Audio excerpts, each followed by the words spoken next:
Hello friends, today we are going to start first chapter of 10th standard, that is linear equation in two variables, which we have already learned in 9th standard. In 9th standard we learned two methods to solve linear equation in two variables. The first method was elimination by equating coefficient and the second method was substitution method.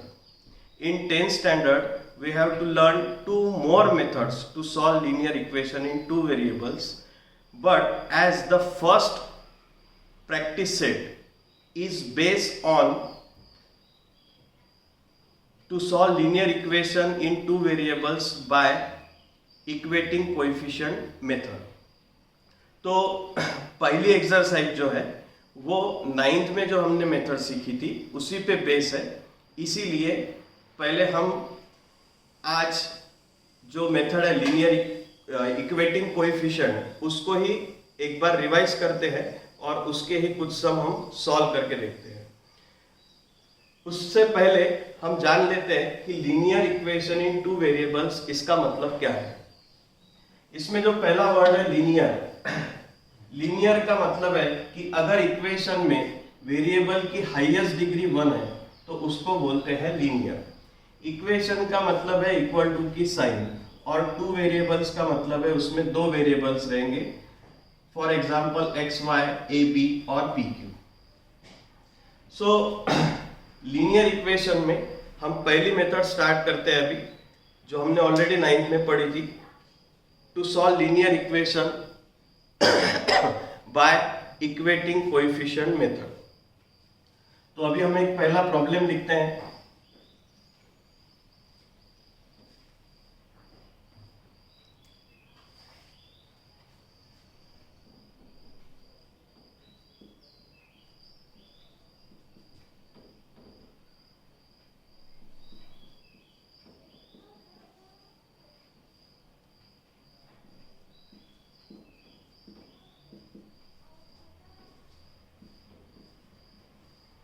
तो ये दो equations है, इनको हमको equating coefficient के method से solve करना है।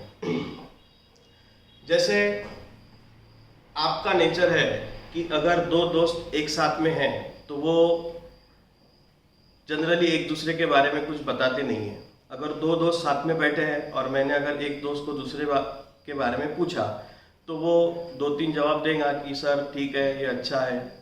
लेकिन जैसे ही अगर मैं एक दोस्त को बाहर भेज देता हूँ तो उसके बाद में फिर दूसरा दोस्त बोलना शुरू करेगा और वो उसके बारे में बहुत सारी बातें हमको बताएगा कि सर आपको वो उसने बताया था कि वो बीमार था, लेकिन वो बीमार नहीं था, वो ग्राउंड पे खेलने को गया था। ऐसे कुछ बातें सामने आएंगी।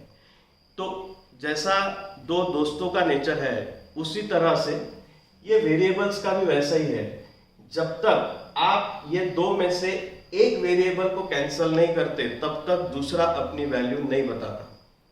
तो दो में से किसी भी एक वेरिएबल को आपको कैंसिल करना पड़ेगा। यही मेथड है एलिमिनेशन बाय इक्वेटिंग कोएफिशिएंट। तो x को कैंसिल करो या फिर y को कैंसिल करो, हमको ये प्रॉब्लम देख के एनालाइज करना है कि किसको कैंसिल करना आसान है। आपने x और y दोनों में से किसी एक को कैंसिल किया, किसी भी एक को कैंसिल किया तो कोई प्रॉब्लम नहीं है। अब कैंसिल करना यानी क्या? कैंसिल करने के लिए दो बातें ध्यान में रखना है। एक कि अगर वेरिएबल का कोएफिशिएंट सेम हो और उनकी साइंस अगर अपोजिट हो then they will get cancel. तो हमको दो बातों पे ध्यान रखना है कोई भी वेरिएबल को कैंसिल करने के लिए। पहला तो उसका जो कोएफिशिएंट है वो सेम होना चाहिए और उसकी जो साइंस है वो अपोजिट होनी चाहिए। एक प्लस तो दूसरा माइनस या एक माइनस तो दूसरा प्लस। तो कोएफिशिएंट को सेम करो, साइंस को अपोजिट करो, that variable will get cancel. आपको तुरंत दूसरे वेरिएबल की वैल्यू मिल जाएगी। ओके, सो जो हमने एग्जाम्पल अभी बोर्ड पे लिखा है इस पे x जो है, तो पहले इक्वेशन में x का कोएफिशिएंट कुछ नहीं मतलब 1 है और दूसरे इक्वेशन में x का कोएफिशिएंट 3 है। तो अगर हमको x को कैंसिल करना है तो हमको पहले इक्वेशन में भी x का कोएफिशिएंट सेम यानी 3 करना पड़ेगा और उनकी साइन अपोजिट करने के लिए हमको उनको सब्ट्रैक्ट करना पड़ेगा। ओके, सो अगर हमको यहाँ पे 3 चाहिए कोएफिशिएंट सेम करने के लिए, तो उसके लिए हमको इक्वेशन 1 को 3 से मल्टीप्लाई करना पड़ेगा। So multiply equation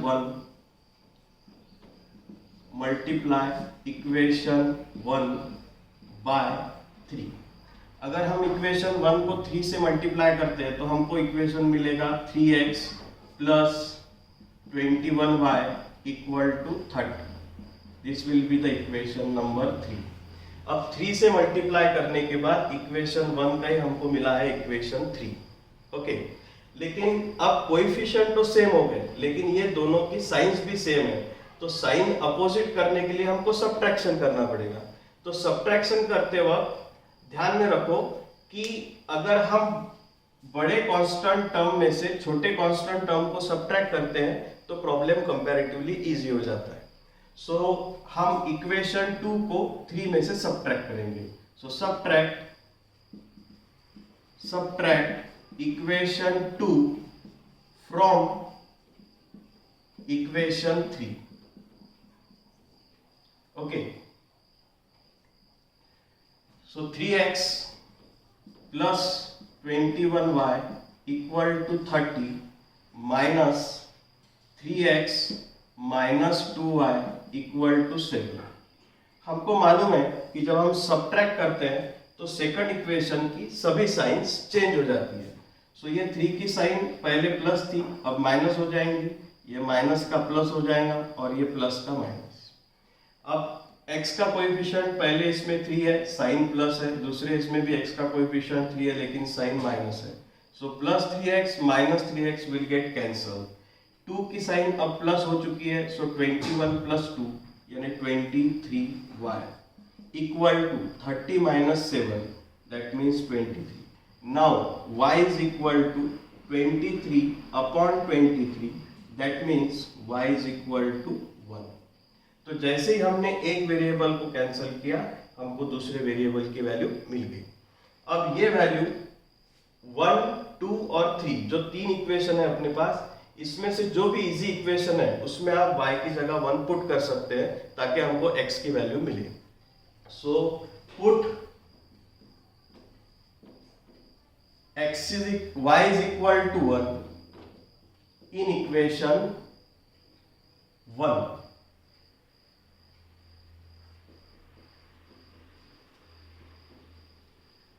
So x plus 7 into 1 equal to 10. So x plus 7 equal to 10. Therefore x is equal to 10 minus 7. Therefore x is equal to 3. So the solution of given equation is x comma y equal to 3,1। Answer आने के बाद hardly आधे minute में आप इसको cross check कर सकते हैं। ये जो आपकी वैल्यूज आई है x और y की, ये इक्वेशन में रख के देखो, अगर इक्वेशन सेटिस्फाई हुआ that means your answer is correct. So put x is equal to 3। So 3 plus 7 into 1, 3 plus 7 into 1, 3 plus 7 10. So LHS equal to RHS. That means our answer is correct. So 9 की जो method है मैंने अभी एक बार आपको revise कर दी है। मेरे ख्याल से सबको ये समझ में आ गया कि 2 इक्वेशंस हमको दिए रहेंगे, उसमें से हमको किसी भी एक वेरिएबल का कोएफिशिएंट जो है वो सेम करना है, उसके बाद में उनकी साइन अपोजिट करनी है। साइंस अगर ऑलरेडी अपोजिट है तो आपको एडिशन करनी है, साइन अगर सेम है तो आपको सब्ट्रैक्शन करना है। ठीक है, उसके बाद में आपको एक वेरिएबल की वैल्यू मिलेंगी, वो वैल्यू आप किसी भी इक्वेशन में रखेंगे तो आपको सेकंड वेरिएबल की वैल्यू मिल जाएगी। ठीक है, तो आज ये मेथड पे बेस कुछ प्रॉब्लम्स मैं अभी आपको व्हाट्सएप पे भेज दूंगा, तो वही आज का होमवर्क रहेगा, वो आपको कल सॉल्व करके रखना है, और उसके जो आंसर्स है तो वो मैं कल आपको बोर्ड पे लिख के दूंगा, तो वो आपको वेरीफाई करने हैं। Okay, so thank you.